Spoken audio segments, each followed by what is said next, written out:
The woman who found him almost walked past without noticing. He'd curled himself so small against the wall that he looked, for a moment, like a pile of matted orange fur someone had left behind. It was the sound that stopped her, a thin, exhausted rasp that barely qualified as a meow. When she crouched down, she saw the wounds across his face, deep scratches crusted over near one eye, a swelling along his jaw that suggested infection had already taken hold. He didn't run. He didn't have the strength to. His name eventually became Felix, though nobody knew what he'd been called before, if he'd been called anything at all. The vet who examined him later guessed he'd been fighting for survival on the street for weeks, maybe longer. The wounds on his face likely the result of territorial disputes with other strays over food that had never been plentiful to begin with. He was dehydrated, underweight, one eye swollen nearly shut from what looked like a scratch that had gone untreated long enough to fester. The woman who found him, a hospital administrator named Carla Jimenez, hadn't been looking for a cat. She'd been walking to her car after a double shift, exhausted in the specific way healthcare work leaves a person, when she heard that sound and couldn't make herself keep walking. Carla had lost her mother 8 months earlier, a slow decline that stretched across nearly 2 years, the kind of loss that arrives so gradually you don't notice it fully until it's already happened. She'd spent those 2 years splitting her time between her own apartment and her mother's house, and now found herself in a home that felt too quiet and too large for one person, going through the motions that no longer had an obvious point to them. She scooped Felix into her jacket and drove straight to an emergency vet clinic instead of home. The vet's assessment wasn't optimistic at first. The infection near his eye had progressed enough that they weren't certain, initially, whether the eye itself could be saved. He needed antibiotics, wound care, and time, none of which street cats typically got the chance to receive. Carla, sitting in the waiting room at nearly midnight, made the decision before the vet had even finished explaining the options. Do whatever he needs. I'll figure out the rest. The next 3 weeks were a slow, unglamorous process. Felix came home from the clinic in a plastic cone, wobbling slightly, one eye still swollen, but saved thanks to the antibiotics, and the fact that Carla hadn't kept walking that night. He hid under Carla's bed for the first several days, emerging only when the apartment was silent and dark, eating quickly, retreating before Carla could see much more than a shadow. Carla didn't push. She'd spent 2 years learning, with her mother's illness, that some kinds of healing can't be rushed no matter how much you want them to be. She left food at consistent times, spoke to him in a low, steady voice whenever she passed near the bed, and let the rest happen on whatever timeline Felix needed. By the end of the second week, he'd started sitting in the doorway of her bedroom in the evenings, watching her move through the apartment with a wariness that hadn't yet softened into anything like trust. Carla took a photo of him like that one night, cone finally removed, fur still patchy in places where the wounds had healed, and sent it to her sister with the caption, "Meet the world's most cautious roommate."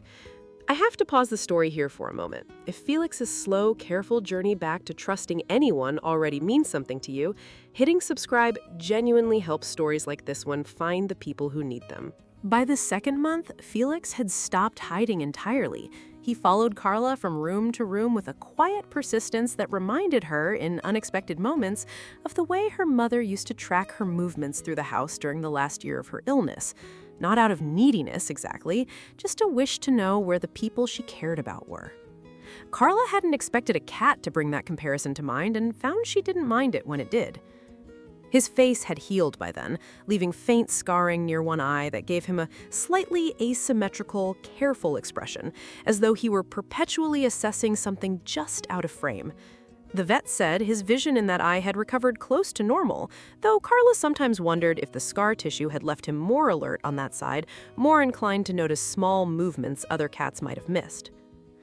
Carla's sister, Yvonne, visiting for the first time since the rescue, remarked on how differently Felix moved through the apartment now compared to the skittish, cone-wearing cat in the photos from 2 months earlier. He still startled at sudden noise, still preferred the quiet, but he'd taken to sleeping curled against Carla's side most nights, a warm, solid presence in a bed that had otherwise felt too empty since the divorce, Carla rarely talked about, and the mother she still missed every single day, in ways she was only beginning to learn how to carry. The night that mattered came in late spring, nearly 4 months after Carla had found him against that wall. She'd been managing a persistent headache for 2 days, chalking it up to stress and poor sleep, the kind of thing healthcare workers learn to push through rather than address. She went to bed early, took something for the pain, and didn't think much of the slight nausea that followed. She woke sometime after 2 in the morning to Felix standing on her chest, his weight firm and insistent, his scarred eye fixed on her face with an intensity she'd never seen from him in 4 months of careful, quiet cohabitation. He made a sound she didn't recognize, sharp and repeated, nothing like his usual low chirp.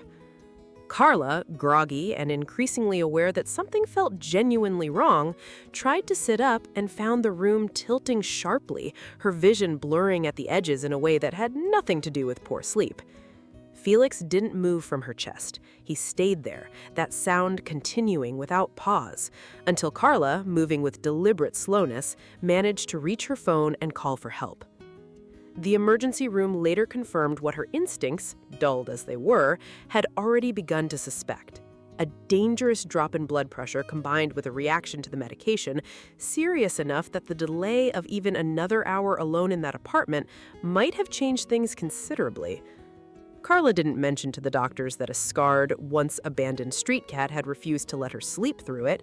She wasn't sure they'd have known what to do with that detail. She came home 2 days later to find Felix waiting by the door, that same watchful, faintly asymmetrical expression settling into something that looked unmistakably like relief. The wounds on his face told one story when Carla first found him, a story about survival on the street, about fights over scraps of food, about a life that had already asked too much of him before he was 6 months old. But the healing had told a different, quieter story underneath it, about a cat who'd learned, somewhere in those hard weeks alone, to notice everything, to miss nothing, to stay alert long after the danger that taught him to be alert had passed. Carla still traces the faint scar near his eye sometimes in the quiet evenings when he settles beside her the way he always does now. She used to think she'd rescued him that night in the parking lot. She's since come to understand it differently. He simply hadn't finished paying her back yet. Would you have stopped when you heard that sound, or would you have kept walking the way most people do? Tell me in the comments.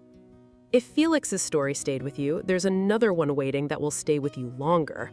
Her name was Patches, a tabby everyone called permanently annoyed, until her owner Diane realized that irritation had been quietly organized around protecting her the entire time.